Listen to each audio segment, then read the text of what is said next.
Galatoomaa alaamanni isaa namni xinnaa guddaa jaarsaaf jaartii hundi keessan akkam jirtuu kabajamtoota daawwattoota kenna kun Riittaa Shoodha televizyina Afaanaatiin har'as keessummaa tokko isiniif affeeree jira yeroo bareedaa waliin ni dabarsina qabsaadhaa hayyuudhaa artistiidha artist Elemo Alii Riittaa Shoo waliin yeroo bareedaa dabarsuudhaaf istiidiyoo keessatti argamee jira hanga xumura sagantaa keenyaan faana akka turtan yoo ta'e yeroo bareedaa ni dabarsitu kan akkanatti dabareche Abbukki protocol magaalaa Adaamaa gamoo Ooliyaar jalatti argama galatoomi jennaani.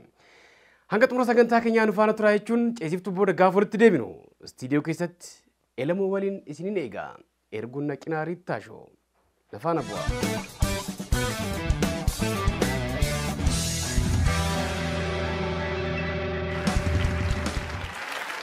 Hayyee kabajamtoota daawwattoota keenya ceesiftuu booda walitti deebinee jirra. Artist Elemoo Alii Riittaa Shoo keessatti argamee jira. Bagana gaana dhufte. Bagana gaana waydan. Cheers yaa jennu. Cheers. Miira shanantu dammaqaa jedhama wanni kun gaafa ta'u.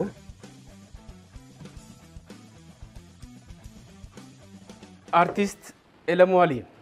Akka ati dhuftu producer kiyyaaf himee gaaffilee muraasa asirratti naa kaa'ee jira.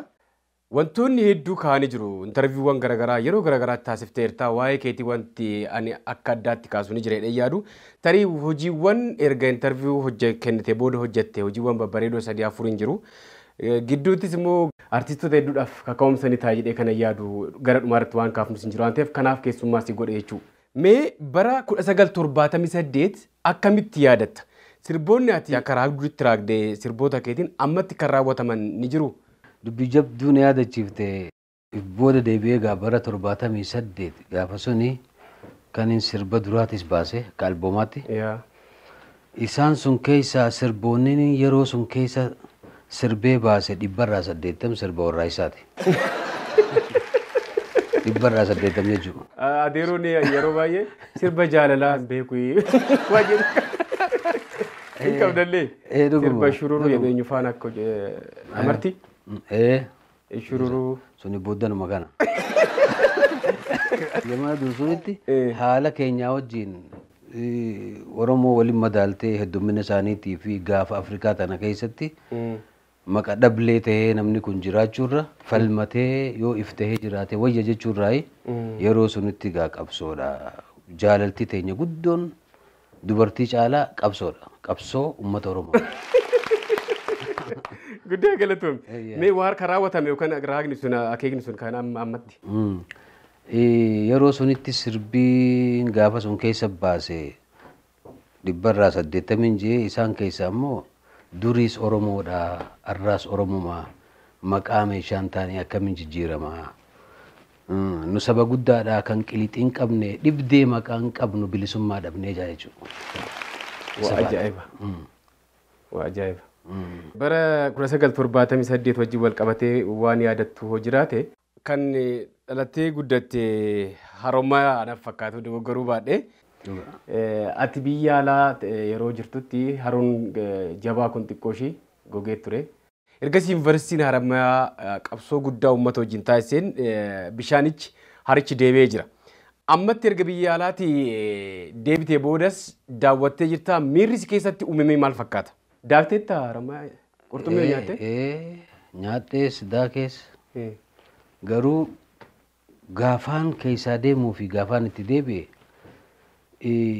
tan duraa baarzaafiileen adaree biyyoorraa jalqabdee haga kunoo kaamboo addeelleetti dhaabbattu toggaa makiinaan akkanatti jala deemtu aduun garre akkana wal seentee deemtu sun ciramuu siin agaddisiise. Sun bira dabree bishaan deemee parsantiin 70 dhabamuun akka xiqqaa tokko ijaaf waan agartu malee biitti guguddu mana warra jaaratanii turan jechuudha. Akkumaan deebi'etti hin turre ji'a 3-4 keessatti bishaan sun kara dur deemuun gidaara cabsee simida cabsee bishaan guute amma. Lukti keejiidha.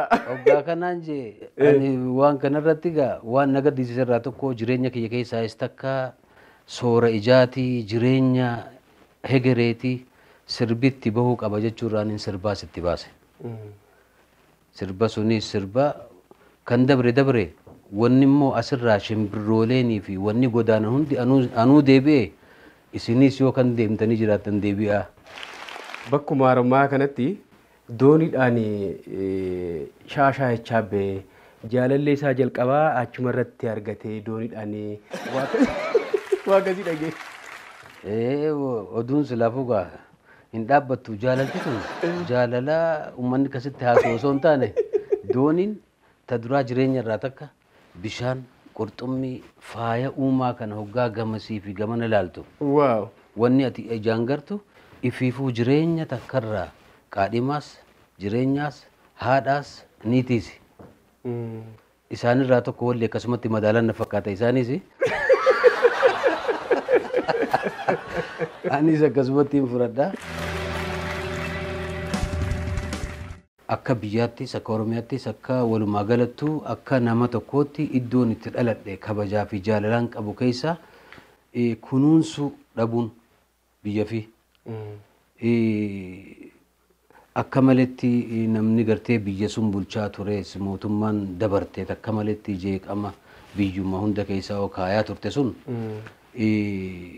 biyya goggoysuu saamuu dhiituun kun baay'ee naas gaddisiisee yoo rabbi biraan taate hegerees ni tolti jaalalasii tana deebi'ee numaan arga waan jiruun hin turre bishaan sunis deebi'ee namni kunis xiqqoo gagabbatee. Adillee ergasii xiqqoo ishee. Anilleen faajee ammallee kun ittiin achi deemuu deema. Bareeda baay'ee ati abbaa carraa dhabeettee osoo akkasumatti hafee jiraate hamileen yookaan miirri sitti dhagahamu gaariin akka biyyaatittuu akka gaafa laaltu qabeenya guddaa waan ta'eef. Gara hojiiwwan kee gaafa dhufnu sirbi baay'ee na ajaa'ibu tokkoon jira. Victor Clawer fi Malik Phillips warreen jedhaman kana yaa jiru biyya ormaa sirba ajaa'ibaati. Mee waan jara kanaanatti mi? Dhuguma kumaan yaade caalaa miidhaysanii warreen na wajji hirmaatanii akka daarektaraatii fi akka viidiyoo kaameraa editaraas tahee kan hojjetee Victor Clawer akkuma jette. Malik Phillipsiin namtichi inni warruma kana taate warruma kana taate. Irratti sinan arga waan ta'eef. Yeroo dheeraan wajjii adda saaliyaa wajjiin Turali Birraa wajjiin nama hedduu wajji hojjete. Malik Phillipsiis akkasuma inni daarektara dandeettii guddaa qaba. Waan kanatti anaatu hirmaataa jeeti. Achi na biratti achi gaggodaanee walii waan sun qopheessuu dandeenye inni gaa itti hirmaatee akkaataa wanni kun itti fuuldura deemuu ta'utti nu murteessee wanni sun caalaa jechoota ja'amu mimmiidhagaa kana akka namni daawwatu kan godhe keessaa daarektara. Guddoon maal seete waan dalagamu kana yoo isaan fakkeessitee haala sun fakkeessitee goote namninis taatee sun qaceellotti abrishee godheeti gammachuudhaan laalee waan sunis qooda laataafi. Akkasiiti isaan hin galatoomaan jaantan duraa na bira dhaabbachuu keessaniif. Mee wanti sun jireenya keeti? Jireenya kiyyaasi kan ummata biyyaa baqateetis. Isaan keessaa nama tokko garuu ifittiin amana. Ifiin hin boona. Gizee takkallee nama narra jabaa jala deemeetiin irraa bara. Waan ajaa'iba. Bare jee irraan dhaabbadhu jechuu kooti. Narra jabaa ta'uu isaa beeknaan waan inni irraan barreef hin qabu akkasumatti dhalatti illee dabarsa waan hin jiruun sammuu keessaa qabaa jechuudha. Guddaa galatoomne. Mee sirba kana daawwattoota keenyaaf affeerree booda ceesiftuu booda walitti deebina. Kabajamtoota daawwattoota keenya mee sirba kana yaa jiru biyya ormaa daawwadhaatii walitti deebina. Ka'ee teenya balloo barzaa fi kakalloo haala shankoora gannaa ammayisa argannaa waanti yoo marrattu faradoo himimsitu kormaa gobee baroodu horii waaree dheedu yaa jiru biyya ormaa Kajitana morma akkamiin obsee turaa waaqayyoo muddaa furaa. Hajii kabajamtoota daawwattoota keenya ceesiftuu booda walitti deebinee jirra. Adeeroo namni ogummaa kee kana dhaalee hin jira ijoollee kee keessaa jechuudha. Eenyu faamee haalirra jiranoo maal fakkaata? Dandeettii qabdu tana yoon dabarsin yoo itti himin xiqqaa kee yoo hin barsiisin rakkisaadha. Haala qabatamaa biyya keenyaa gaafa ilaaltu maatiin ijoolleedha. Ijoolleen weellistoota akka ta'an hin barbaadamu yookaan dooktara yookaan injirana yookaan barsiisaa illee badaa miti. Ogummaawwan hamma xiqqoo ishii ogummaa wal caalu tarii hin jireedha yaadu. Ogummaawwan akkanatti beekamtii qaban waa akkasiidha namni ijoolleen isaa akka ta'u kan barbaadu jechuudha. Weellisaa akka ta'an ijoollee ta'e yookaan ta'uun isaanii miira gaarii qabaa hin jajjabeessitaa. Akkuma abbaan ta'e akka abbaan fedhu qofa osoo hin taane waan argan gisee takka illee yoo jibbaallee irraa qabaatan lakkuma waan sun irra deddeebi'an namni jaalata. Jaalala sun keessaa ijoolleen xiyyaas warri fudhatan ni jiru jechuudha. Eenyufaa? Tokko ibsaadha. Ibsaa Elemooti. Tatti aantu addee Leensaadha. Leensaa Elemooti. Jaalalaa fi kabajaan qabaa fi akkasumatti isaanis akkumaan if jaaladhu. If jaalatan. If jaalatan hoggaas hin jiru Oromummaa isaanii. Kabaja qabuuf nama isaanii ni kabaju. Guddaa fi xiqqaas yoo barbaachisaa ta'e bira dhaabbatu. Akkumaan yaadu sun naa ta'an jechuu kooti. Akkasitti waan hin fudhadhuuf haala suniin anis isaanirraa argaa gammachuu guddoon qaba jechuu kooti. Guddaa galatoomi. Sirbii waa'ee koronaa hojjetame akkam haalli jiru maal fakkaata? Rakkoolee gara koronaatiin nama dhufu walitti ibsuun dirqama keenya waan ta'eef ani dirqama sun akka nama tokkootti fudhadhee ispoonsara anaatu godhee jechuu dandeessa jechuudha. Ibidda balbalaa magan magan dhaamsinurraa magan magan dhibee koronaa magan magan waaqeffataan jennu kiristiyaanaa islaaman jennu lammiin biyyaa hundi harka wal qabannee rabbitti haa cinnu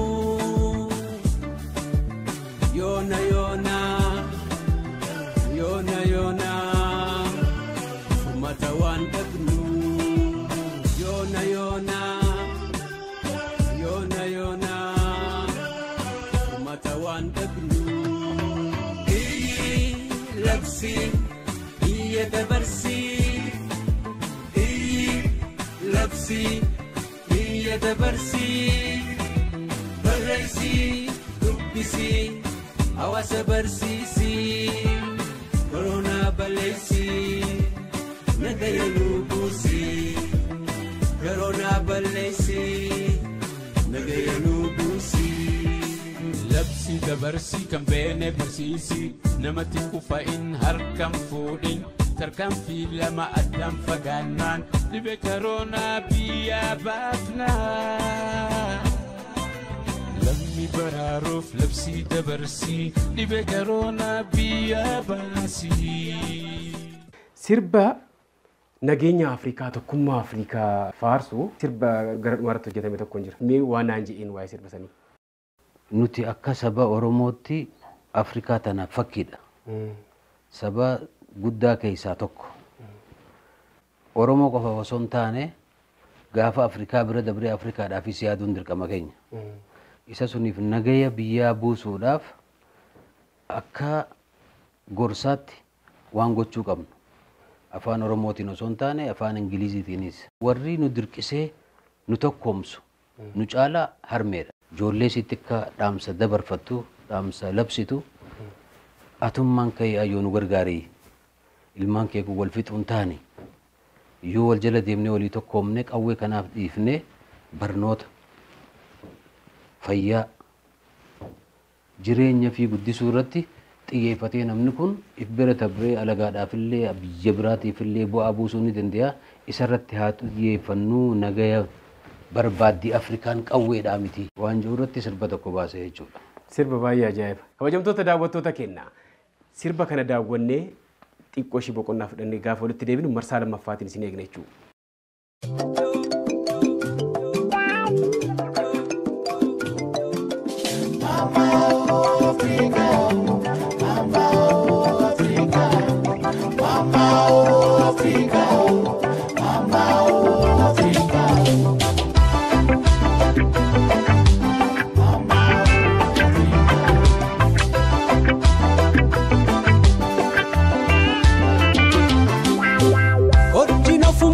Mama Lucy, Mama Africa, Africa, wake up, Mama Africa.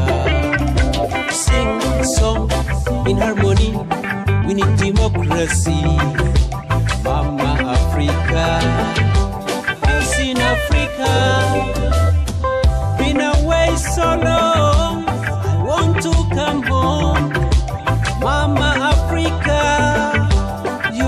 unite all Africa.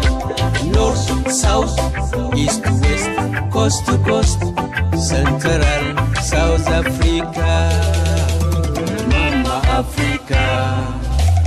Ethiopia, Somalia, Libya, Kenya, Tanzania, Eritrea, Sudan, South Sudan, Djibouti. Mama Africa. Unite all Africa. Africa, Africa, Africa, Africa, Africa, Africa, Africa. Stop aggression, come to solution, Mama Africa. Stop aggression, come to solution, Mama Africa. Education is key, health and peace. Education is key, education is key. Mama, oh, jote, mama, mama.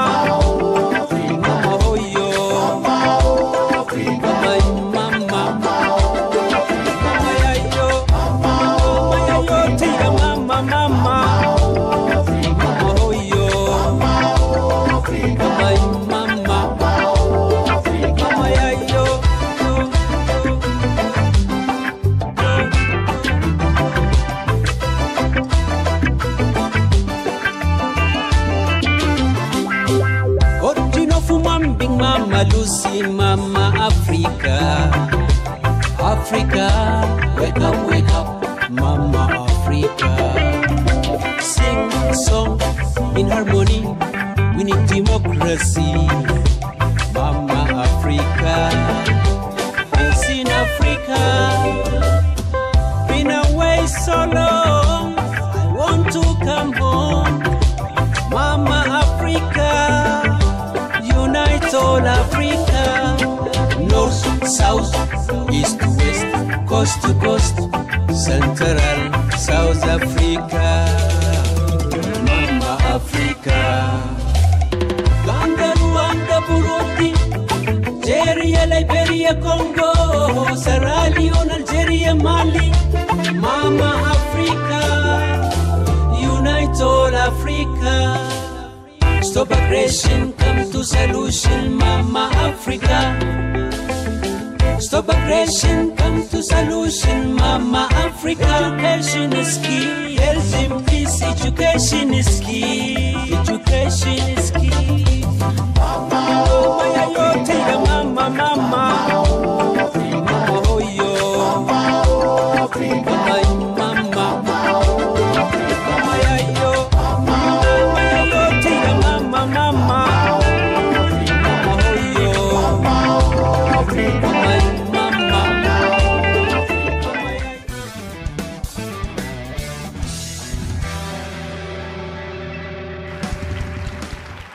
Hayyee kabajamtoota daawwattoota keenya ceesiftuu booda walitti deebinee jirra. Marsaa lammaffaarratti argamna.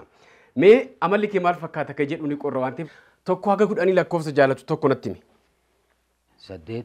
Positive attitude towards anything. Positive thing ilaalcha bareedaa warreen qabanidha. Dhugaadha kun.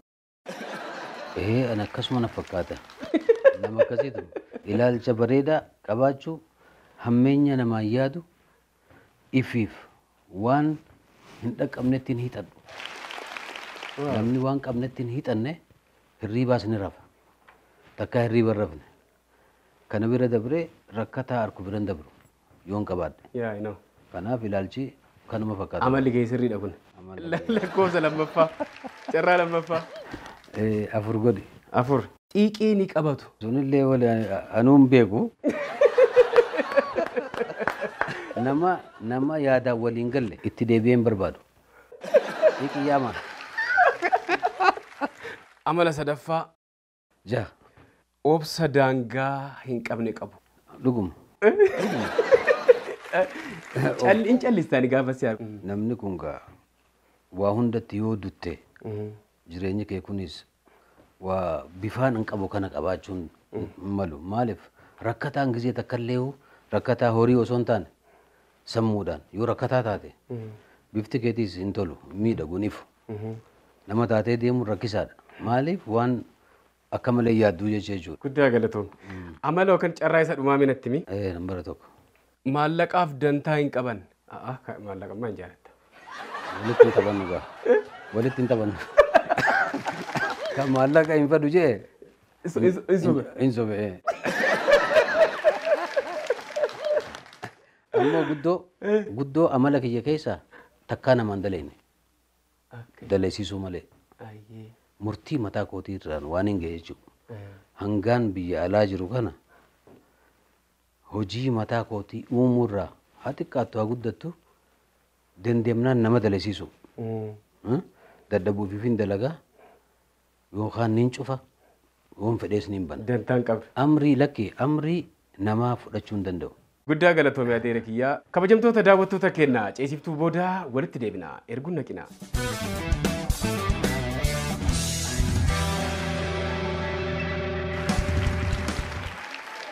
Hayyee kabajamtoota daawwattoota keenyaa marsaa sadaffaa irratti argamna. Seera jiru adeeroo boqonnaa gidduu sitti himee jira waan ta'eef irraan deebi'u. Suuraa kan akkasumatti naa qabdee jechuu harka lamaan. Eewwa. Suuraa jalqabaa anaaf na mul'isi. Haya.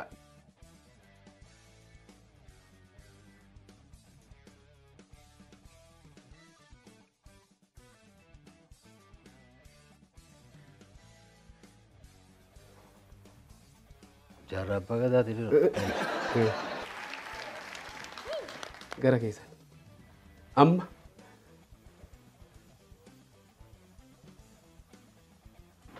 Caaltuudha. Caaltuu isaanii.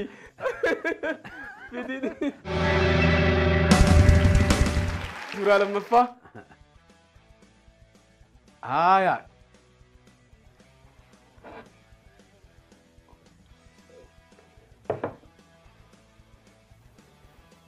Haramaya.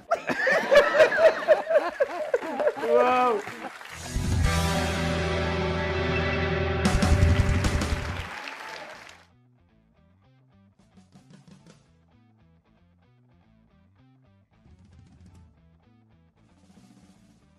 Baleedha. Kan Afrikaati. Achuma bira geesse. Meesii.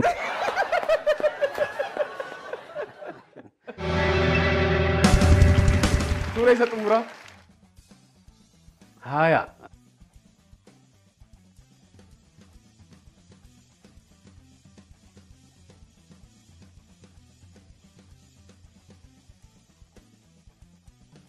Shantam shubbisa.